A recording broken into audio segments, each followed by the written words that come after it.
والصلاة والسلام على سيد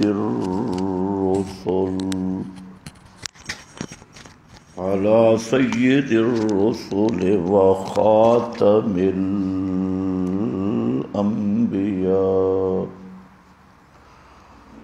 أما بعد فأعوذ بالله من الشيطان الرجيم. بسم الله الرحمن الرحيم. قل إن كنتم تحبون الله فاتبعوني يحببكم الله. سبحان ربك رب العزة عما يصفون وسلام على المرسلين والحمد لله رب العالمين. انتہائی قابل قدر بزرگوں اور بھائیوں، گزشتہ بیان میں مسلسل آپ کے سامنے نبی پاک صلی اللہ علیہ وسلم کے ساتھ محبت کا معیار اور محبت کی علامات کا ذکر کیا جا رہا ہے. اس سلسلہ میں آپ کے سامنے یہ بیان ہوا کہ امام الانبیاء صلی اللہ علیہ وسلم کے ساتھ حقیقی محبت کا معیار آپ کی اتباع ہے اور آپ کی بات کو ماننا. تو اس سلسلہ میں آپ حضرات کے سامنے آپ کی دعوت کا بیان ہوا کہ آپ صلی اللہ علیہ وسلم کی 23 سالہ دور نبوت کی دعوت خالص توحید تھی، اور توحید پر عمل اس کا نام ہے آپ صلی اللہ علیہ وسلم کی سنت. مسئلہ توحید پہ عمل کیسے ہوگا؟ وہ آپ کا طریق اور اسوہ حسنہ ہے.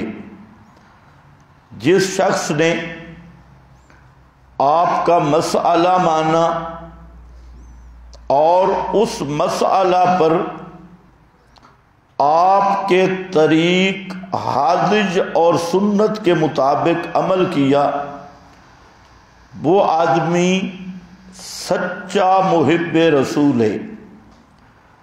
اور یہی مقصد ہے کہ آپ کی سچی محبت کا حاصل ہو جانا، یہی ایمان ہے اور یہی دنیا اور آخرت کی نجات ہے. اور اسی چیز کو صحابہ کرام کی زندگی میں دیکھا گیا کہ سب سے زیادہ اصحاب رسول نے جس چیز کا خیال رکھا، لحاظ رکھا، وہ پیارے پیغمبر صلی اللہ علیہ وسلم کی ایک ایک ادا، ایک ایک طریق کو انہوں نے زندہ رکھا اور اسی پر امت کو کار بند کیا. اسی لیے اللہ رب العزت نے سنت کے لیے معیار بھی بنایا تو اصحاب رسول کو صلی اللہ علیہ وسلم. آج بھی اسی سلسلہ میں دو لفظوں پہ میں گفتگو کروں گا. ایک ہے اتباع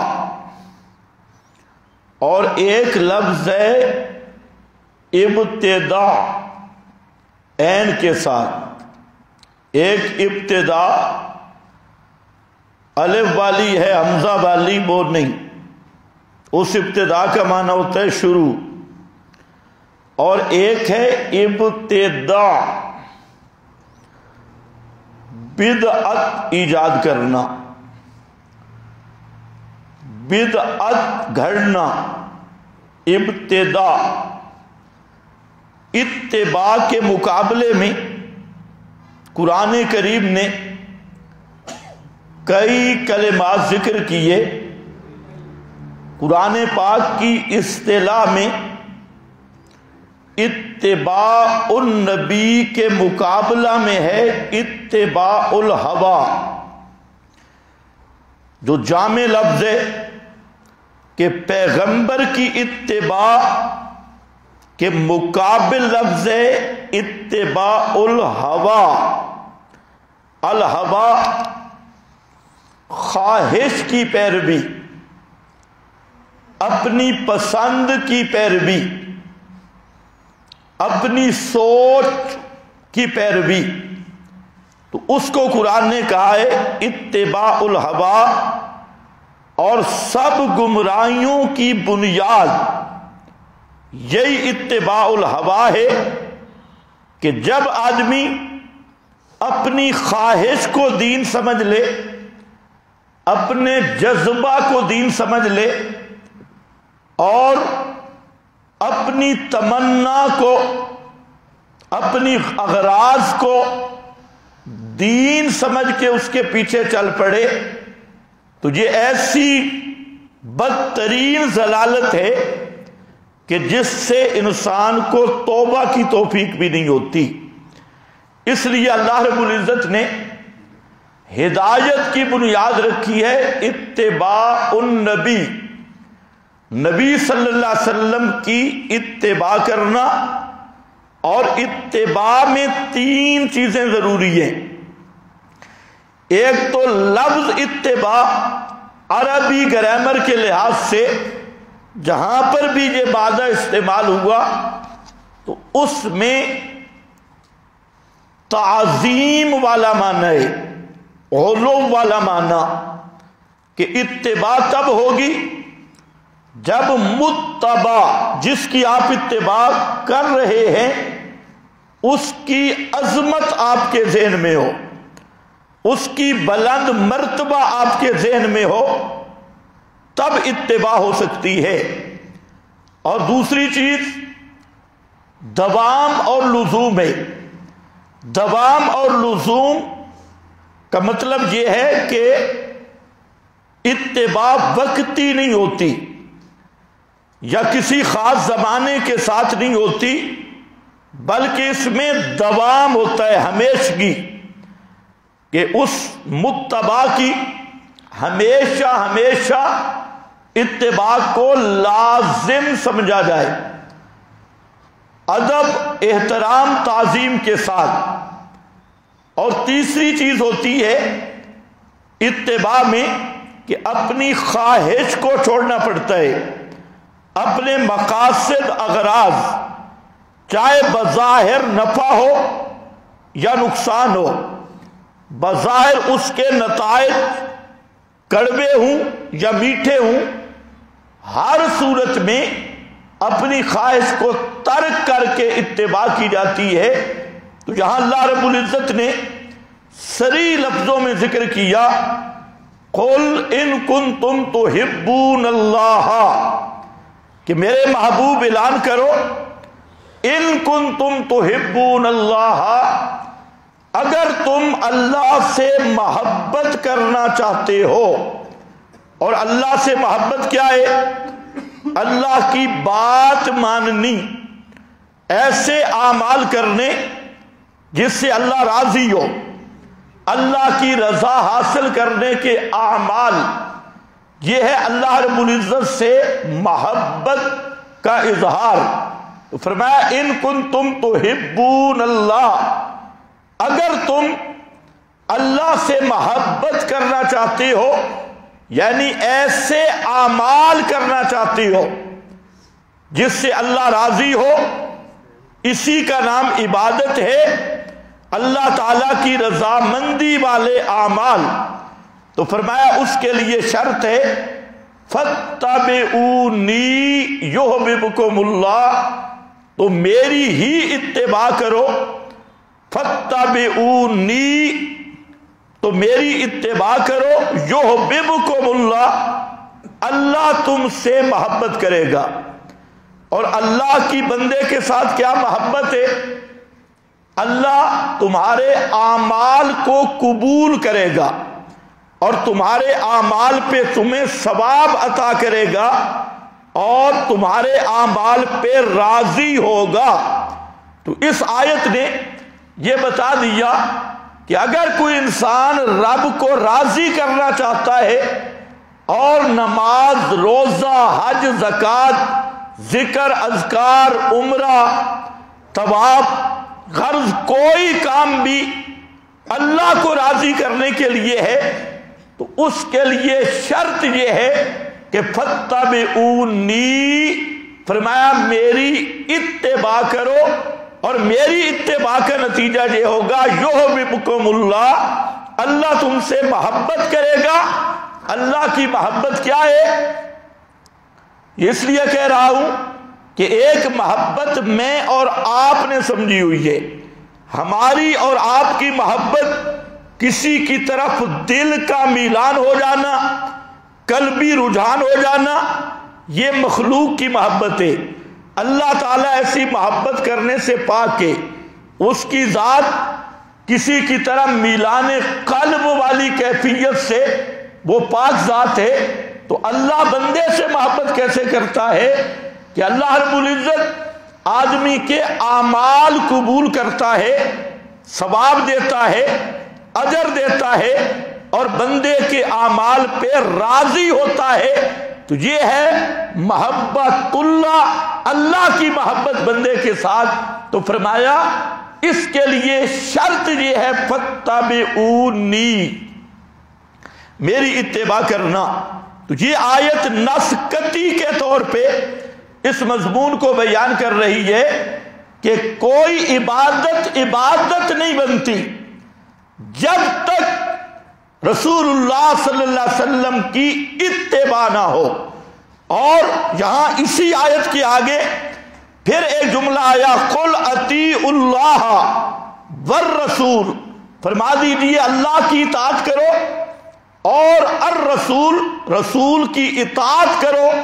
تو اب ایک پچھلی آیت میں اتباع، اگلی آیت میں اطاعت کا لفظ ہے، ان دونوں کا بھی فرق ہے۔ اتباع اور اطاعت ایک نہیں، اتباع اور اطاعت میں فرق ہے، اور اس کو سمجھنا ضروری ہے۔ اتباع میں نقش کا ہونا ضروری ہے، نقش کا ہونا ضروری ہے، اور اطاعت کے لیے کسی نقش کا ہونا ضروری نہیں۔ مثلا آپ مکان بنانا چاہتی ہیں، آپ نے ایک نقشہ بنایا اور معمار، مستری، ان کو آپ نے دے دیا کہ یہ ہمارے مکان کا نقشہ ہے، اس نقشے پہ عمارت بنانی ہے۔ اب اگر وہ مستری اس نقشے کے مطابق عمارت کھڑی کرتا ہے تو اس کا نام ہے اتباع، کیونکہ اس کے لیے پہلے نقشہ موجود ہے۔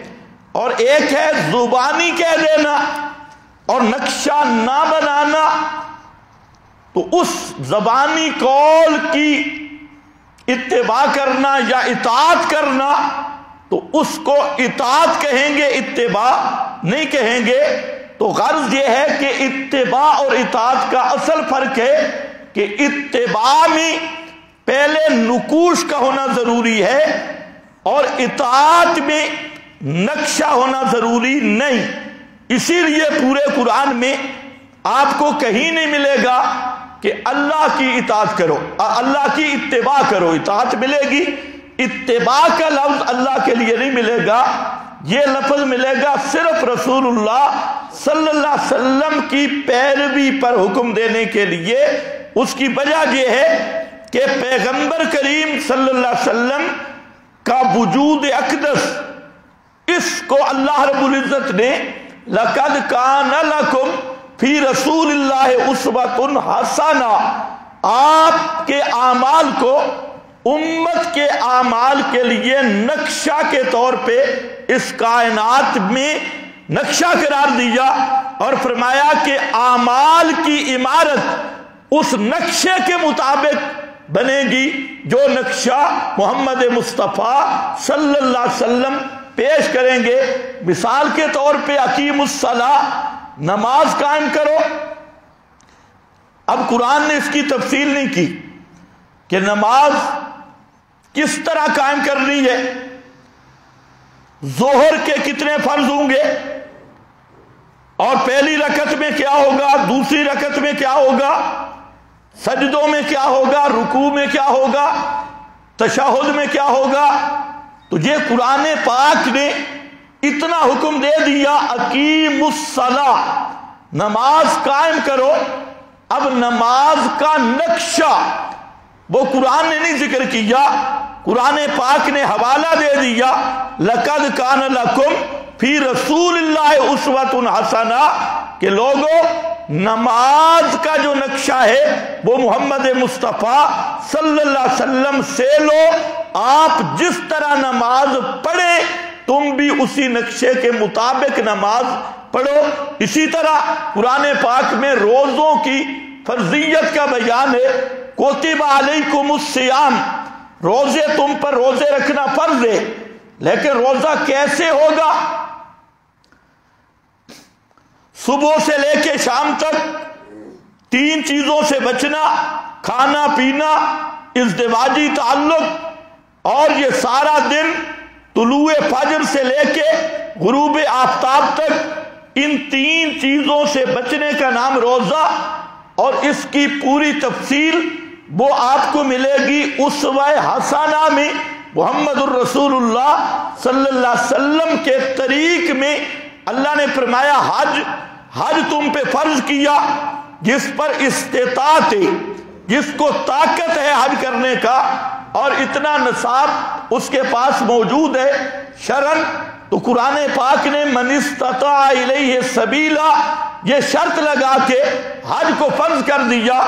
اب وہ استطاعت کیا ہوگی اور حج کیسے ہوگا، کہاں ہوگا، اس کی کیا تفصیلات ہیں، اس کو اسوہ حسنہ محمدی پہ چھوڑ کے فرمایا فاتبعونی، کہ جو عمل بھی کرنا ہے اس کا نقشہ وہ نقش محمدی صلی اللہ علیہ وسلم میں موجود ہے۔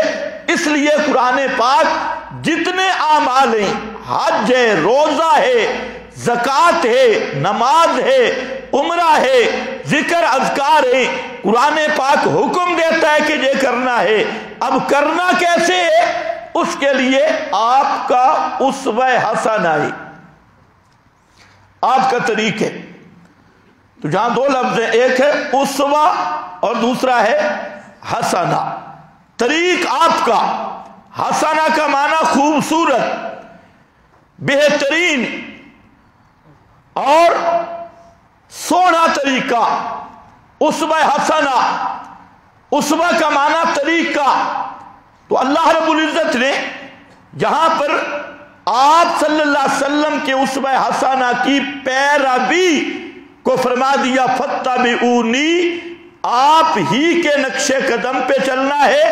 نمازیں اسی طرح جیسے آپ نے پڑھی، روزے اسی طرح جیسے آپ نے رکھے، حج اسی طرح جیسے آپ نے کیا، عمرہ اسی طرح جیسے آپ نے کیا، ذکر اسی طرح جیسے آپ نے کیا، جہاد اسی طرح جیسے آپ نے کیا، اور آپ کی پوری زندگی، اس کو قرآن کہتا ہے اسوۃ حسنہ۔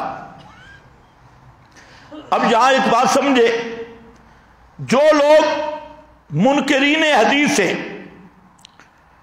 یہ ایک بات اچھی طرح سمجھ لیں کہ منکرین سنت اور منکرین حدیث وہ کبھی قرآن پاک پہ عمل کر ہی نہیں سکتے، کیونکہ قرآن نے کہا نماز پڑھو۔ اب نقشہ کس میں ملے گا؟ حدیث رسول میں، پیغمبر کی سنت میں۔ روزہ رکھو، نقشہ پیغمبر کی سنت میں۔ حج نقشہ پیغمبر کی سنت میں۔ عمرہ نقشہ پیغمبر کی سنت میں۔ اب اگر کوئی سنت مانتا ہی نہیں اور کہتا ہے پیغمبر کی حیثیت تو معاذ اللہ ایک ڈاکیے جتنی ہے، چٹھی رساں جتنی ہے، اور آپ کا اسوہ حسنہ تو حجت ہی نہیں، ہم تو براہ راست اللہ کی مانتے ہیں، رسول کی نہیں مانتے، تو وہ اللہ کے بھی منکر ہیں اور رسول کے بھی منکر ہیں۔ اس لیے ہر منکر حدیث، یہ میرا چیلنج اور دعویٰ ہے، جو بھی پیغمبر کریم کی سنت اور حدیث کا منکر ہے، سب سے پہلے وہ قرآن کا منکر ہے، اور قرآن پر ایمان کا دعویٰ جھوٹ بول رہا ہے، دھوکہ دے رہا ہے، کیونکہ جس قرآن پہ ایمان کا دعویٰ کیا ہے اسی قرآن کی سینکڑوں آیات پیغمبر کریم کی اتباع کا اور پیغمبر کی اطاعت کا اور پیغمبر کی اسوہ حسنہ کی پیروی کا اور پیغمبر کی احکام میں نمائندگی اور ترجمانی کا اور پیغمبر کے بحیثیت مفسر مقام و منصب کا سینکڑوں آیات یہ معاملہ بیان کر رہی ہے۔ تو اب پیغمبر کے اسوہ حسنہ کا منکر ہو کر اس کا قرآن پہ ایمان کس جہت اور کس طریق سے ہو سکتا ہے؟ لیکن جہاں مصیبت در مصیبت اور جہالت در جہالت ہم جس زمانے سے گزر رہے ہیں، یہاں ان سب سے بڑا فتنہ یہ ہے کہ ملا اور پیر اور حکمران یہ تینوں طبقے بگڑے ہوئے ہیں، تینوں طبقوں میں فساد ہے، مولوی میں بھی فساد ہے، پیر بھی بگڑا ہوا، حکمران طبقہ بھی بگڑا ہوا، اور دین کی سلامتی ہے ان تین طبقوں کی سلامتی کے ساتھ۔ جب علماء حق بیان کریں اللہ کی رضا کے لیے، جب پیران کا طبقہ حق بیان کرے اللہ کی رضا کے لیے، اور جب حکمران طبقہ اس حق کو نافذ کرے اللہ کی رضا کے لیے، تو دین سلامت رہتا ہے۔ اور اگر ان میں یہ تینوں طبقے بگڑ جائیں تو وہ اس زمانے کو فتنے کا زمانہ کہا گیا۔ آج مولوی بیان بھی کرتا ہے تو اول تو مولوی ہے ہی نہیں، 4 کتابیں پڑھی اور اپنے آپ کو محدث اعظم اور کیا کیا کہنا شروع کر دیا، اور اس کی وجہ یہ ہے کہ عوام الناس میں شعور ہی نہیں۔ انہوں نے بھی دیکھا جو آدمی ذرا تیز بولتا ہے یا بڑبڑ زیادی کرتا ہے تو کہتے ہیں یار بڑا علامہ ہے، بڑا اس نے تو ساری پھٹیاں توڑ دی ہیں، یعنی ان کو بھی دین کی ضرورت نہیں، جو ان کی مرضی کا مسئلہ بیان کرے وہاں تو واہ واہ ہے، اور اگر مرضی کے جو اس نے دین سوچا ہوا ہے اس سے تھوڑا اوپر مسئلہ آ جائے تو اس کا بھی میدہ خراب ہو گیا۔ تو اب اکثر مولویوں نے یہ سوچا کہ کسی طرح واہ واہ ہو، عوام راضی ہو اور عوام کو خوش کیا جائے اور اپنی تعریفیں کروائی جائیں، اور اسی پر پورے دین کا دار و مدار ہے۔ تو اس لیے میں صاحب یہ بات کہتا ہوں کہ اس فتنہ کے دور میں ایک تو وہ نسل ظاہر ہو گئی جس نے حجیت حدیث کا انکار کر دیا اور پیغمبر صلی اللہ علیہ وسلم کی حیثیت معاذ اللہ ایک ڈاکیے جیسی بنا ڈالی، جیسے غلام احمد پرویز ہے، تمنا امادی ہے، حبیب الرحمان کاندلوی ہے اور سر سید احمد خان ہے، اور اس طرح کے نیچری انگریزی غلام انہوں نے پیغمبر کریم کی سنت اور حدیث کا سرے سے حجت ہونے کا انکار کر دیا، اور اسی نہج پہ چلتے ہوئے کئی ناعاقبت اندیشوں نے حدیث کا انکار کیا۔ اور دوسری طرف روافض ہے، اور روافض کا تیار کردہ سبائی گروہ ہے جو مختلف جماعتوں کے اندر گھسا ہوا ہے، انہوں نے یہ کام کیا کہ اصول محدثین چھوڑ کر، اصول فقہا چھوڑ کر، اور پوری امت کے جو مسلمہ اصول تھے ان کو ترک کر کے ہر جھوٹی روایت کو، ہر کمزور روایت کو یہ ثابت کرنے کی کوشش کی کہ قال رسول اللہ، یہ رسول اللہ صلی اللہ علیہ وسلم کا فرمان ہے، حالانکہ ان کے راوی چاہے رافضی ہوں، چاہے خبیث ہوں، متروک ہوں، دجال ہوں، اور جتنے بڑے بھی ضعفاء ہوں، اور جس قسم کے راوی بھی ہوں، تو انہوں نے روایات کو کتاب اللہ پہ حاکم بنا کے یہ خدمت کیا بورڈ کیا لگایا کہ ہم حدیث کا دفاع کر رہی، حالانکہ پیارے پیغمبر کی حدیث وہ ہے، یہ مسئلہ ذہن میں رکھ لو، جو کبھی قرآن سے نہیں ٹکرا سکتی، اور جو روایت قرآن سے ٹکرا جائے ساری دنیا کے مولوی اس کو کندھا دینے کی کوشش کریں اور ڈانس کرتے مر جائیں، وہ ان میں جرت نہیں کہ اس کو فرمان رسول ثابت کر سکے۔ فرمان رسول وہی ہے جو قرآن کا بیان ہے، قرآن کی تفسیر ہے، جو قرآن کہتا ہے بیان رسول اسی کی وضاحت کرتا ہے، اسی کی توضیح کرتا ہے۔ یہ ہو نہیں سکتا کہ ہو پیغمبر کا فرمان اور خدا کے قرآن سے ٹکرا جائے، یہ مولوی کا دجل ہو سکتا ہے، یہ پیغمبر کا فرمان کبھی نہیں ہو سکتا۔ خیر، فاتبعونی، نقشہ موجود ہے، بات جہاں چلی تھی، لقد کان لکم فی رسول اللہ اسوۃ حسنہ، جو عبادت بھی کرنی ہے نقشہ کہاں سے لینا ہوگا؟ محمد مصطفیٰ صلی اللہ علیہ وسلم سے۔ اگر اسی آیت میں غور کیا جائے، اچھے طریقے سے اس کا مطالعہ کیا جائے، تو اس آیت نے بدعت کی جڑ کاٹ کے رکھ دی، بدعت کی جڑ کاٹ، کیونکہ بدعت شروع کہاں سے ہوتی ہے؟ بدعت شروع ہوتی ہے اپنی خواہش سے، اپنی غرض سے، اپنے مقصد سے، اور اتباع اپنی خواہش کو چھوڑنا پڑتا ہے، اپنی مطلب اور اغراض کو چھوڑنا پڑتا ہے۔ اتباع میں محبت ہے، اتباع میں عظمت رسول ہے، اتباع میں اسوہ حسنہ کی اہمیت ہے۔ جس دل میں رسول کی عظمت آئے، جس دل میں رسول اللہ صلی اللہ علیہ وسلم کا منصب آئے، جس دل میں رسول اللہ صلی اللہ علیہ وسلم کی سچی محبت ہو، وہ کبھی پیغمبر کے طریق کو چھوڑ کر ملا اور پیر کا بنایا ہوا دین وہ کبھی اختیار نہیں کر سکتا، اور مولوی اور پیر کے بنائے ہوئے اعمال وہ کبھی اختیار نہیں کر سکتا۔ اسے پتا ہے عبادت وہ ہوتی ہے جو پیغمبر کے اس نقش اور آپ کے اسوہ حسنہ اور آپ کے دستخط اور آپ کی مہر موجود ہو۔ اب اتنی موٹی سی بات اس دور میں سمجھانا کتنا مشکل ہو گیا۔ ہم کہتے ہیں بھائی عبادت وہی ہے جس کی تصدیق حضرت محمد مصطفیٰ نے کی ہے صلی اللہ علیہ وسلم، اور جس عبادت کی تصدیق امام الانبیاء نے نہیں کی وہ عبادت نہیں ہے، اور اگر اس کو تم عبادت سمجھو گے تو اسی کا نام ضلالت ہے، اسی کا نام بدعت ہے۔ بدعت کیا ہے؟ بدعت وہی ہے جو دین میں نئی چیز ہو، اور جہاں جمعہ پڑھنے والے بار بار سن چکے ہیں کہ دین کس کا نام ہے؟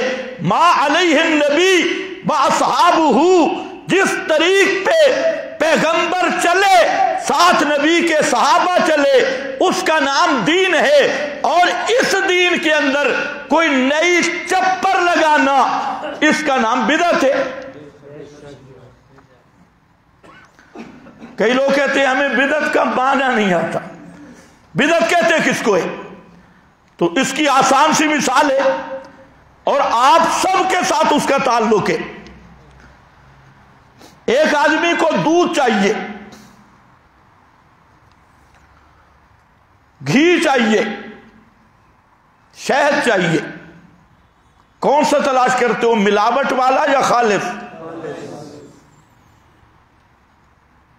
خود سوچ لو. دودھ چاہیے تو کون سا دودھ؟ جب ملاوٹ ہو. اچھا، ایک آدمی صاف پانی کی ملاوٹ کرتا ہے، پاکیزہ پانی،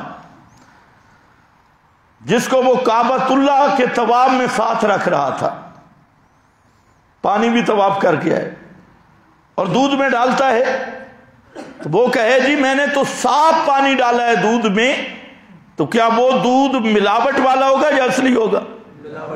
اچھا، ایک آدمی آب زمزم ڈال دے، دودھ میں پانی ڈالا کون سا؟ آب زمزم، تو اس کیا کہیں گے، اصلی دودھ ہے یا ملاوٹ والا؟ کیوں بھائی؟ اس نے تو آب زمزم ڈالا ہے، بہترین پانی ڈالا ہے، جو دنیا کے پانیوں سے بہترین پانی ہے.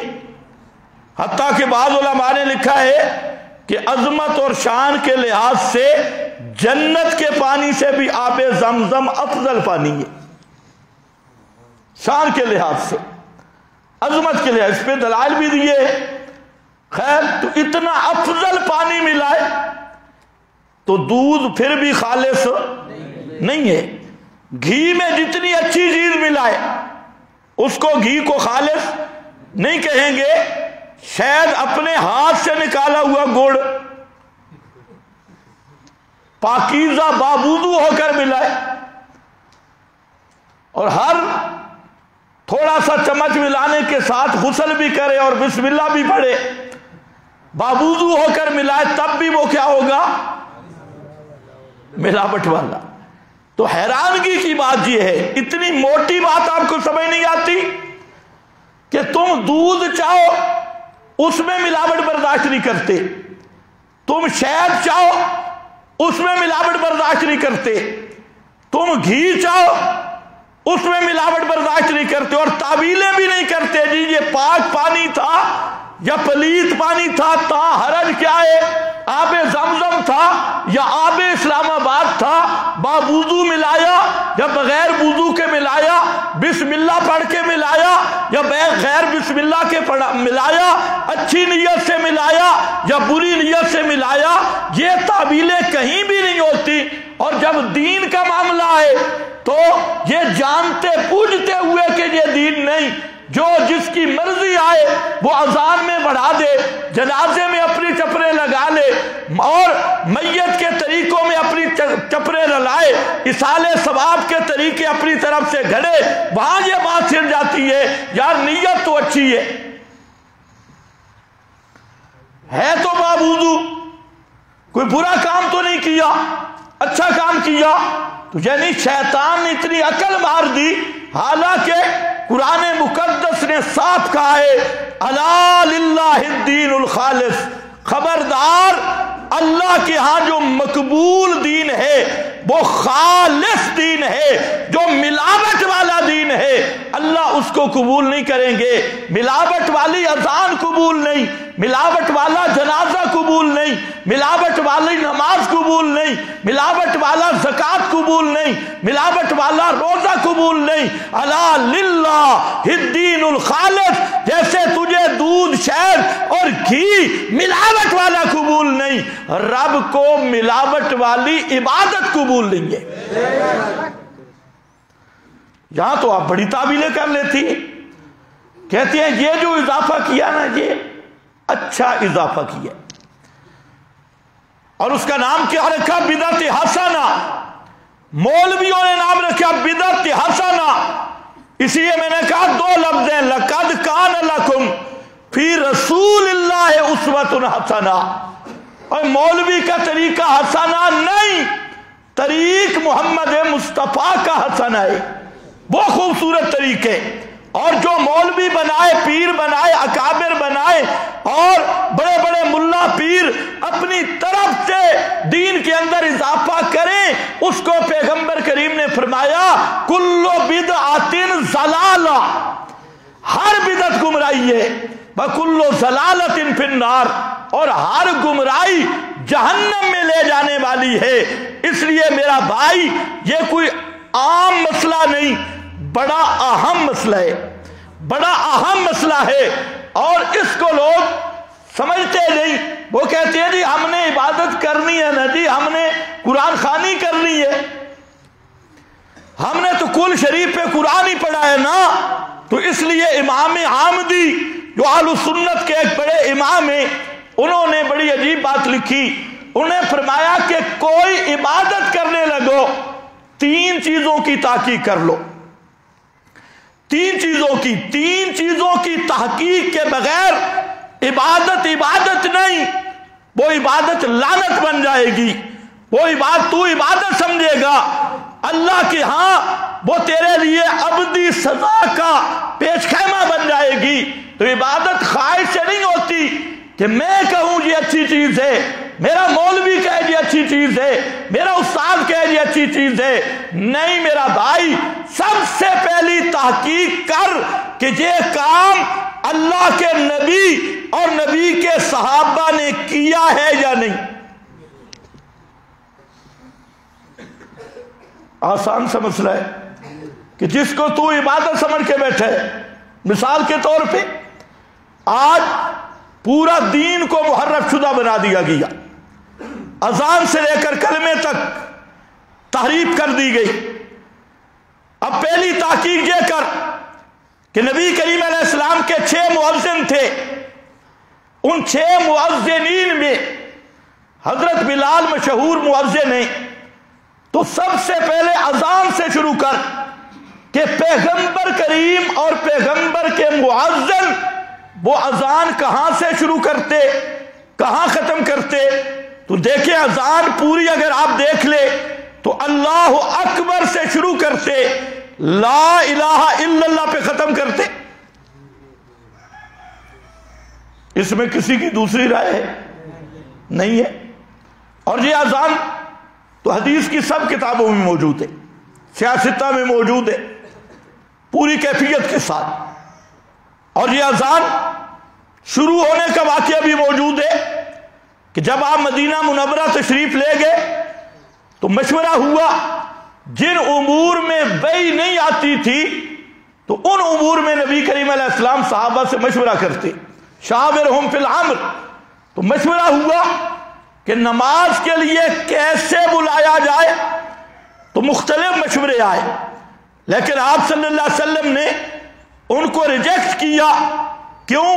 کہ ان مشوروں میں بعض ایسے تھے کہ یہود اور نصارہ کے ساتھ مشابہت تھی، جیسے وہ اپنی عبادت خانے میں بلاتے ہیں گھنٹی بجانا، ایسی چیزیں یا اللہ خیر۔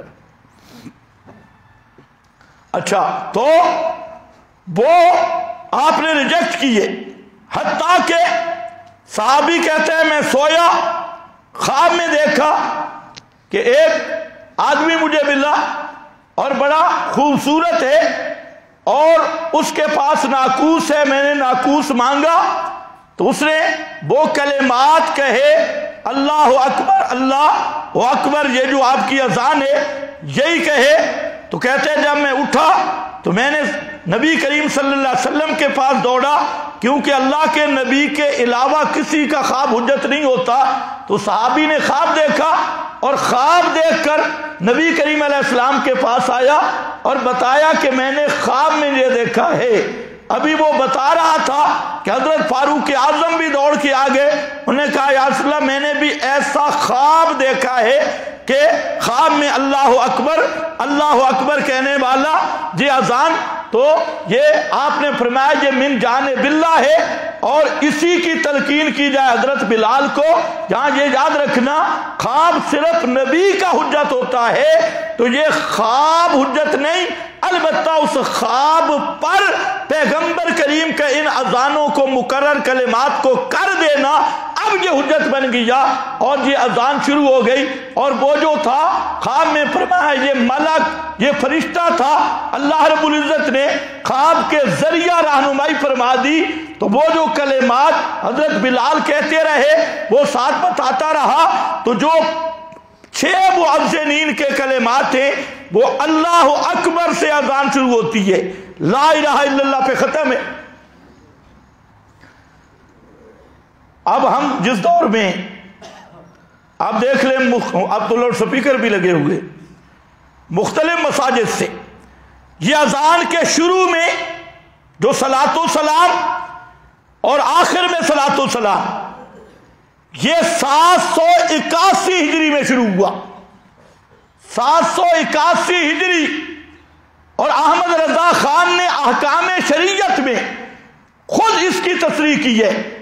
احمد رضا خان جن کو اپنا مجدد کہتے ہیں، تو اس مجدد اعلی حضرت نے احکام شریعت میں لکھا کہ 781 ہجری کو اذان کے ساتھ صلاۃ و سلام شروع ہوا، یعنی 8 صدیاں اسلام کی اس بدعت سے خالی رہی۔ 8 صدیاں اسلام کی یہ جو لواحق لگے، 781 سال صحابہ، تابعین، تبع تابعین، چاروں امام، ان کے شاگرد شیخ عبد القادر جیلانی جن کو 11ویں والا پیر کہتے ہیں، جنید بغدادی، سارے اولیاء اللہ کی اذان اللہ اکبر سے شروع ہوئی، لا الہ الا اللہ پہ ختم ہو گئی۔ سارے صحابہ کی اذان، تابعین کی اذان، چاروں اماموں کی اذان اللہ اکبر سے شروع ہوئی، لا الہ الا اللہ پہ ختم ہو گئی۔ اب میرا بھائی یہ طریق محمدی ہے، اور اذان کو شروع اور آخر میں بدلنا یہ بدعت ہے، اور ہر بدعت گمراہی ہے۔ مولوی جہاں بہانہ بنا دیتی ہیں جی بدعت تو ہے لیکن سونی بدعت ہے۔ اگر اس میں کوئی حسن ہوتا تو پیغمبر کریم بھی اپنی اذان میں یہ صلاۃ و سلام رکھوا سکتے تھے یا نہیں؟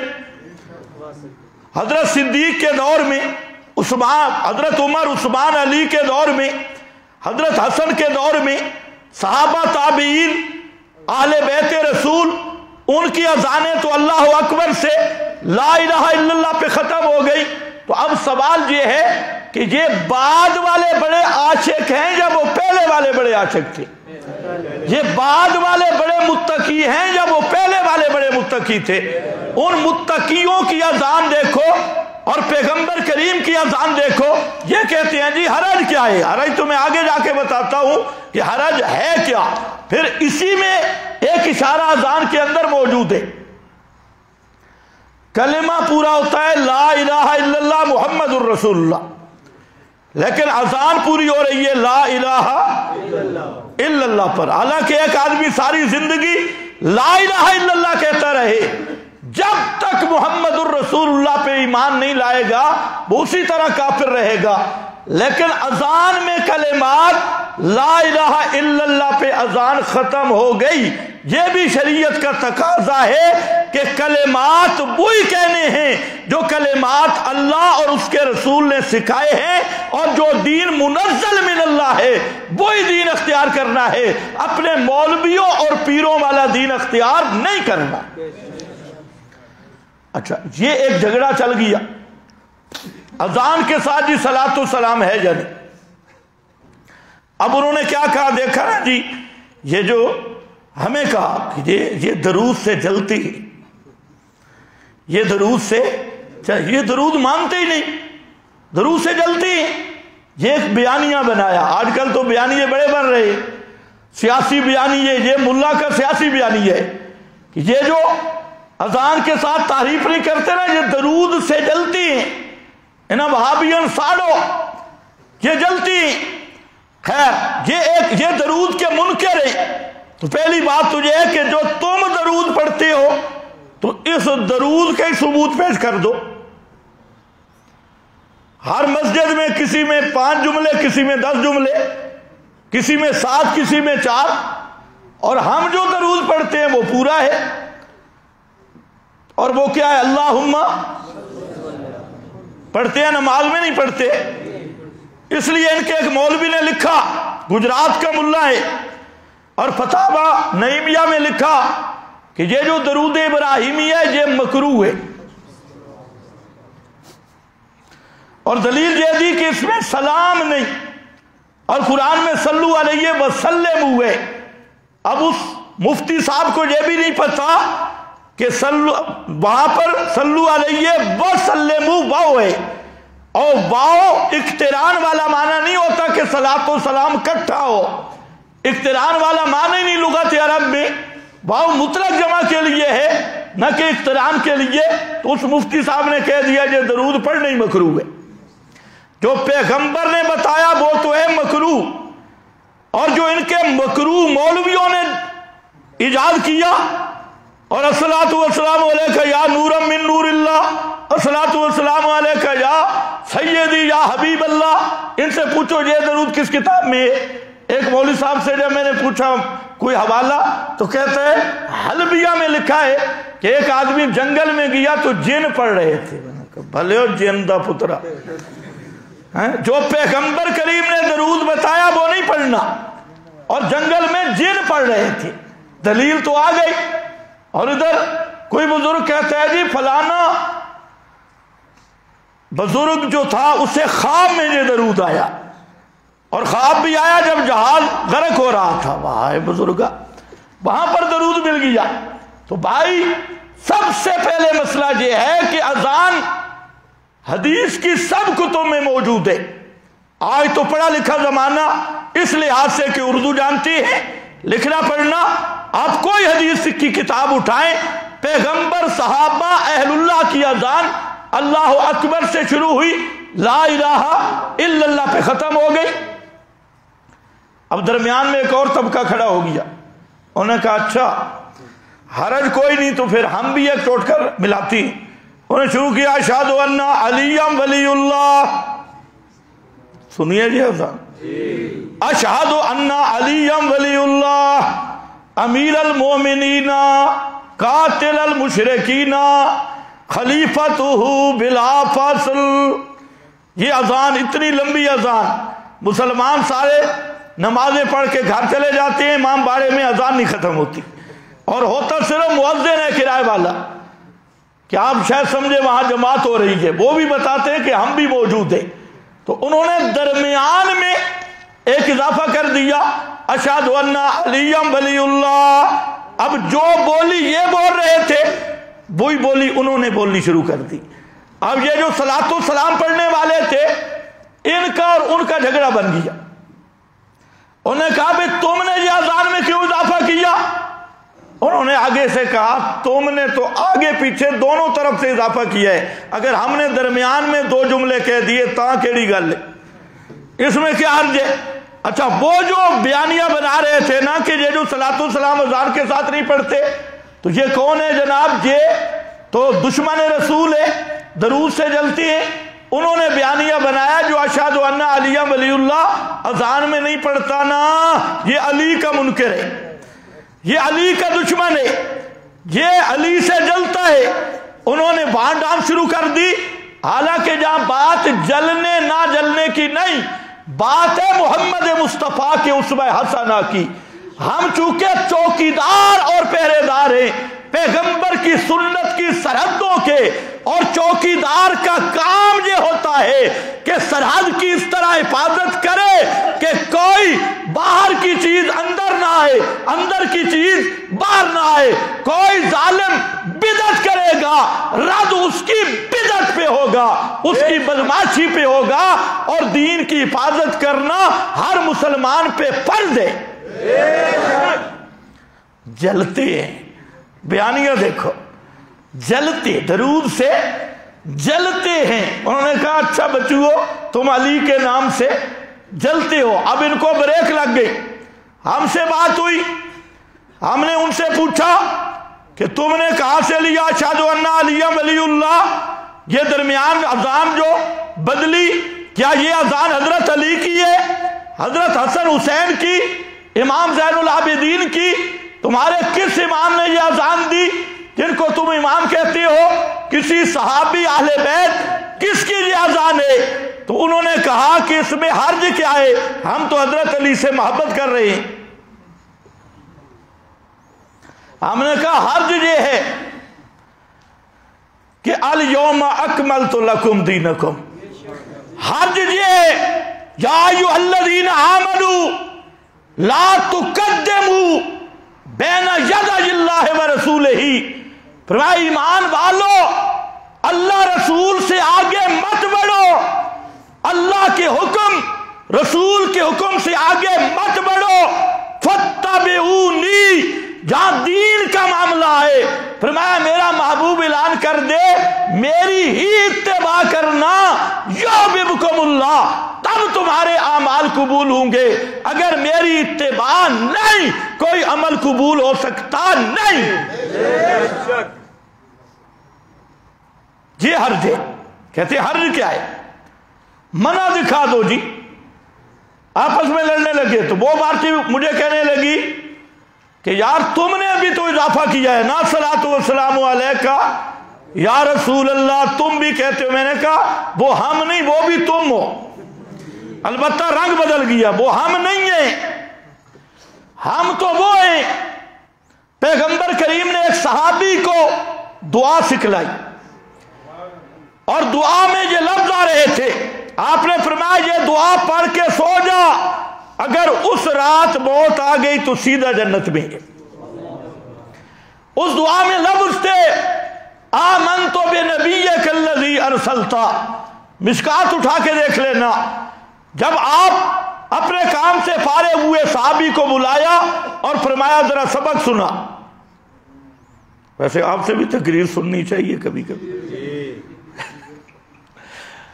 آمنت بنبیک الذی ارسلت، صحابی پڑھنے لگا آمنت برسولک الذی ارسلت۔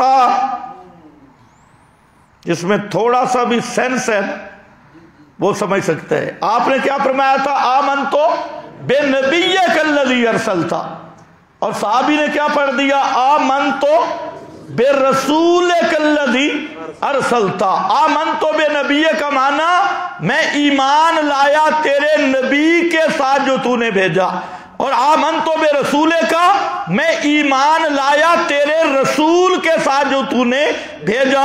آپ یہاں سے اندازہ کر لیں کہ محمد الرسول اللہ نبی بھی ہے رسول بھی ہے، لیکن نبی کی جگہ پہ صحابی نے کیا پڑھ لیا؟ رسول کا لفظ۔ آپ نے فرمایا لا لا لا، کوئی گارنٹی نہیں، جو لفظ میں نے پڑھایا لفظ وہی پڑھنا ہے، اور وہ لفظ ہے آمنت بنبیک الذی ارسلت، وہی پڑھنا ہے۔ اور وہ جٹ کا واقعہ نہیں پڑھا بخاری مسلم میں، متعدد مقامات پہ موجود حدیث کی ہر کتاب میں، کہ ایک عرابی جٹ دیہاتی آیا، صحابہ کہتی ہیں ہم نے کوئی اس کی گونج سنی، وہ شروع تھا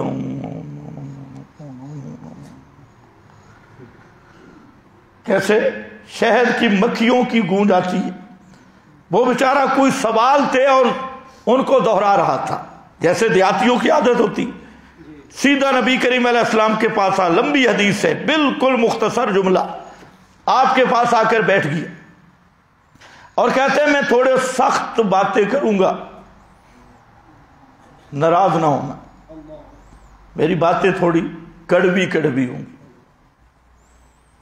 دیہاتی لوگ ہوتے بڑے سیدھے سادے، تو گل بڑی مزے دی کر دے، ان میں کوئی کربٹیں سلوٹیں تعویلیں نہیں ہوتی۔ اس نے کہا کہ گل ذرا کڑوی ہوگی، پہلے تجھے بتاؤ اللہ کی قسم اٹھا کے کہتے ہو کہ اللہ نے تمہیں نبی بنا کے بھیجا ہے؟ آپ نے فرمایا اللہ کی قسم اللہ نے مجھے نبوت دی ہے، رسول بنا کے بھیجا ہے۔